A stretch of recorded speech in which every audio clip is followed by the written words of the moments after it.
Well, good morning. Thanks very much for joining us, and Merry Christmas to all of our viewers. We're glad to have you with us on this Christmas Eve day, and especially because we have an opportunity to renew our ongoing conversation with Diane Hessan. Diane Hessan is the chairman of C-Space, an organization that works with companies to help them better connect with the customers they serve. Diane, welcome. Good to have you here. Great to be back. And let me explain. Diane lately has been applying her skills to analyzing public reaction to politics by establishing a network of how many voters around the country? I've got about 450 now from every state, every age, and obviously all ends of the political spectrum. And you regularly check in with them, or they check in with you, on how they're reacting to news events. Yeah, I usually reach out to them every week. Okay. And ask for their opinions, or they'll do a special project, or something like that, just to kind of track sentiment. Well, earlier this month, you wrote about the Alabama Senate race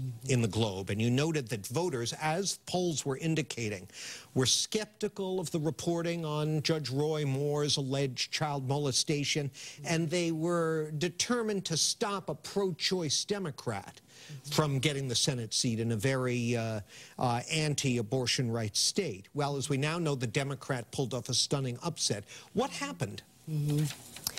Well, for me, and I'm not a pollster, this is a story about turnout. Not just the passion of people who were against Roy Moore coming out and going to the polls, but also lower turnout among people who just began to get a funny feeling about Roy Moore, who could not bring themselves to vote for the Democratic alternative, but who just said, I think I'm going to solve my problem by just staying home and, kind of taking my chances on that. So the Moore vote was suppressed in that way, and then it appeared as if African-American voters, suburban women, were, and other women, were energized. Did you see that as well? Absolutely. Well, look, part of what you see is lots of money spent, lots of volunteers out there trying to get the vote. That obviously had a big impact.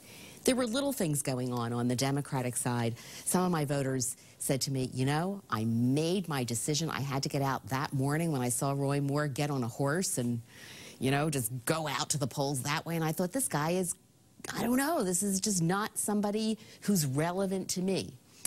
And so that made them vote. On the other hand, one of the interesting things, one of the interesting turning points for Republican voters was the negative impact of Steve Bannon. Really? And he went out, I don't know if you remember this, but he went out and he said to Joe Scarborough, who is the host of MSNBC, you're not even good enough to be like me and get into Georgetown and Harvard, so I don't know what you're talking about. And here, Joe Scarborough is a proud graduate of the University of Alabama. Yeah. So he decided to get out and tweet, scream bloody murder, and, a lot of people who love the Crimson Tide and love the University of Alabama said, I'm not voting for the party of Steve Bannon, who puts us down, just like the Democrats put us down in another era. So there was an element of reaction to the outsider coming in and trying to dictate. Huge reaction to that on all sides. I mean, why would the Washington Post, who detests us, have the nerve to do a profile and assume that we're going to trust what they have to say?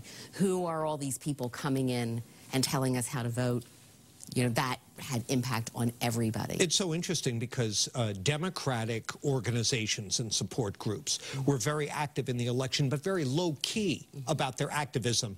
Probably they were sensitive to the potential for backlash. Yeah, somebody probably said, don't go canvassing, knock on somebody's door and say, hey, nice to meet you, I'm from Massachusetts. Yeah, right. I thought I'd tell you who you ought to vote for. Doesn't play big. Even though I've never been here before.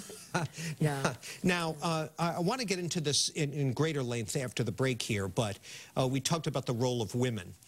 A lot of pundit types and analysts are saying we're looking at a huge wave of women in Virginia in their elections, now in Alabama, and they're going to rock and roll in the elections next fall. Do you buy that? I think that women, for the past couple of elections, have had a major impact on the outcome. What we need to remember is that not all women are from one political party. I've probably got 80 white women from all over the country in the sample of 400 that I talk to on a weekly basis who were Trump voters. and who were passionate Trump voters. And the reason I say white women is that demographic also put Trump over the top. So the women are coming out. Many of these women are breadwinners. Many of these women are the ones who spend the money and who are stressing out trying to make ends meet.